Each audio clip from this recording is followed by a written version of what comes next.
Hello, नमस्ते. कसे आहात सगळे? छान ना? मी पण मस्त आहे.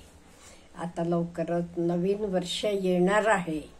मग आपण आपल्या वीकनेसेसवर किंवा आपल्या उणिवांवर काम करायलाच पाहिजे.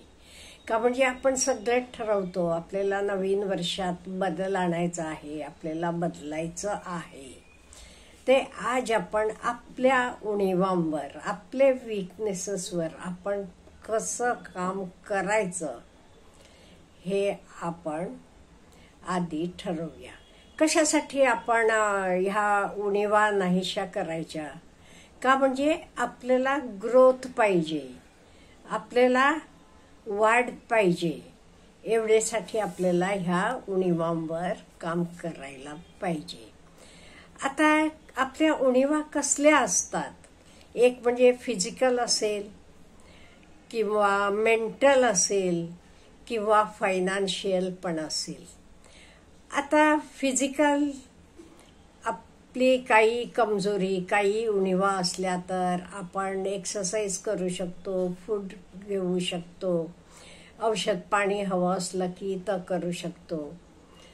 आणि मेंटल ह्याला पण आपण मेडिटेशन करू शकतो, सेल्फ टॉक करू शकतो, सायकॉलॉजिस्टकडे जाऊन त्याची ट्रीटमेंट घेऊ शकतो. फायनान्शियल वीकनेस असला तर आपण आणि इन्कमची सोर्सेस वाढवू शकतो. नको तिथे खर्च करत असलो तर ते खर्च कमी करू शकतो. हे सगळं आपण करू शकतो. ह्याचे शिवाय आपल्या बऱ्याच कमजोऱ्या आहेत, वीकनेसेस आहेत. त्या मी जरा काढल्यात. म्हणजे माझे स्वतःमध्ये असलेले आहे, जे काही मी ओव्हरकम केलेले आहे, जे काही ओव्हरकम करायचा प्रयत्न करते, त्या उणिवा मी काढलेल्या आहेत. आणि आपण कशा या उणिवा दूर करायला पाहिजे ह्याच्या बरोबर आज आपण गप्पा मारूया.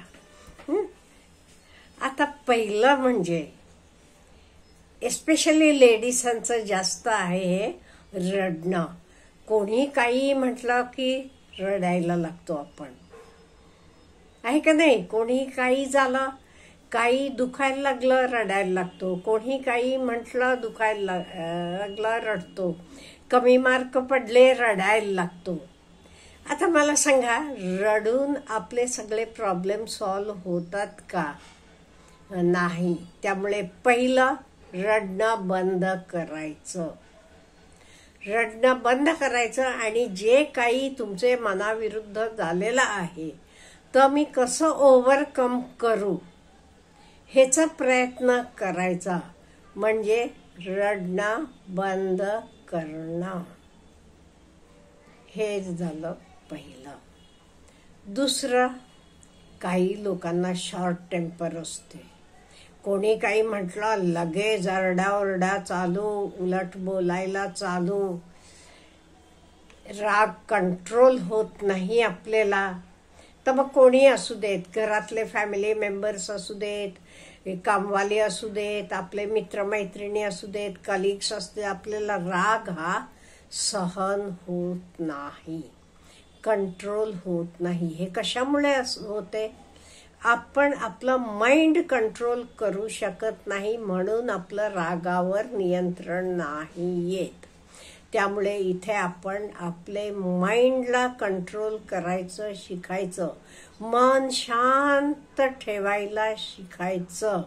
ह्याच्यासाठी मेडिटेशन करा,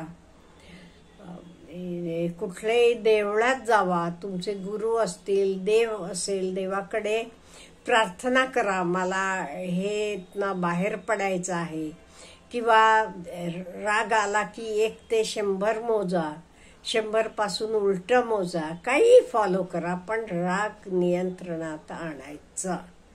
हे रागामुळे का नाही आपण कित्येक वेळा आपले चांगले मित्र गमवून बसतो. आपल्या घरचे माणसांना सुद्धा आपल्याबद्दल ओढ जरा कमी होते. सारखं रागवलात, वाटेल तसं बोललात तरी. आणि तिसरी गोष्ट म्हणजे कोणावरही विश्वास टाकायचा नाही. कोणावरही विश्वास टाकला तर तुम्ही कधी फसून जाल.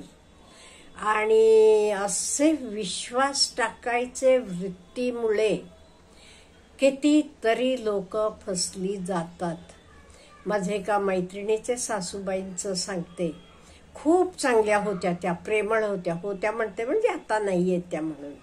खूप प्रेमळ, कोणावरही खूप चांगलं प्रेमानं बोलायच्या, वावरायच्या, कोणालाही होती ती मदत करायच्या.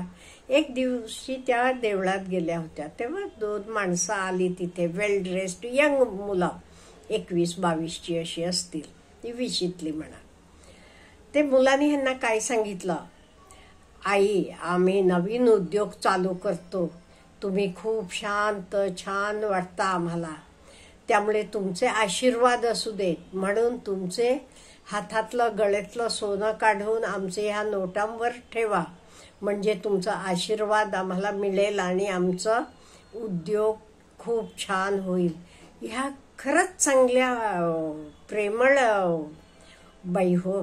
ते आपले गळ्यातलं हातातलं सगळं काढून ते पोरांनी नव्या कोऱ्या नोटा ठेवलेल्या होत्या 500च्या, त्याच्यावर आपलं काढून ठेवलं. आणि आता आपण देवाला प्रार्थना करूया म्हणाल्या. ह्या पण प्रार्थना करायला लागल्या, आमचा व्यवसाय चांगला होऊ देत म्हणून. या डोळे उघडतात ते कुठे, नोटा ह्यांचं सोनं सगळं घेऊन ती मुलं पळून गेलेली आहेत, काही करू शकल्या नाही, गेलं तर सगळं. त्यामुळे असं तुमचे चांगलेपणाचं पण फायदा घेऊन, गैरफायदा म्हणेन मी, लोक फसवतात. त्यामुळे कोणावर विश्वास ठेवायचा नाही, हे जरा विचार करून करा. पुढचं आर्ग्यू करायचं, भांडायचं, कोणी काही म्हटलं की लगेच भांडायला, आर्ग्यू करायला तयार नाही, हे आपण सोडायचं आहे. टेन्शन घ्यायचं. अहो काही होम मेकर्सांना तरी मुलाची शाळा, काय टिफिन देऊ, शाळेला उशीर होईल, उठताना उशीर जाईल, असं टेन्शन घेत असतात. म्हणून काय करायचं, टेन्शन घ्यायचं सोडा, जरा लवकर उठा, म्हणजे व्यवस्थित वेळेला आवरते. त्यामुळे आपण ते प्रॉब्लेम कसं सॉल्व्ह करायचा हा विचार करायचा. त्याच्याशिवाय बॅलन्स ठेवायचं. आपण नोकरी करत असला की नोकरीचं काम, घरातलं काम सगळं बॅलन्स ठेवून करायचं. आणि कोणावरही एक्सपेक्टेशन कोणाकडनंही ठेवायचे नाही. मी त्याला मदत केली, त्यानं मला मदत नाही. आपल्याला करायचं आहे ना, आपण करायचं, एक्सपेक्टेशन ठेवायचं नाही. नेगेटिव्ह थिंकिंग, नकारात्मक विचार, ओव्हर थिंकिंग, काय होईल, अमुक होईल, हे सगळं आपण सोडून द्यायचं आहे. आणि काही गमवतो का म्हणून भीती नाही, फिअर ऑफ लुझिंग म्हणतो आपण, नाही, गेलं ते गेलं, जाऊ देत म्हणायचं. आणि परफेक्शनला जायचं नाही, आजच्यापेक्षा चांगलं करायचं उद्या, पण असंच व्हायला पाहिजे, स्वतःकडनंही लोकांकडनंही. परफेक्शनचे मागे जाऊ नका. इनसेक्युरिटी सोडून टाका, काय होईल, कसं होईल नाही. पॉझिटिव्हनेस, माझंच आहे, मलाच आहे, हे पण पॉझिटिव्हनेस आपण नाही करायचं. हे आपलं आहे म्हणायला शिका.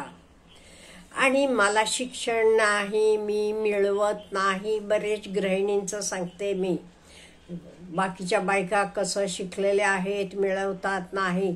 तुम्ही घर एवढंच छान सांभाळता, मग काय कमी आहे का त्याला?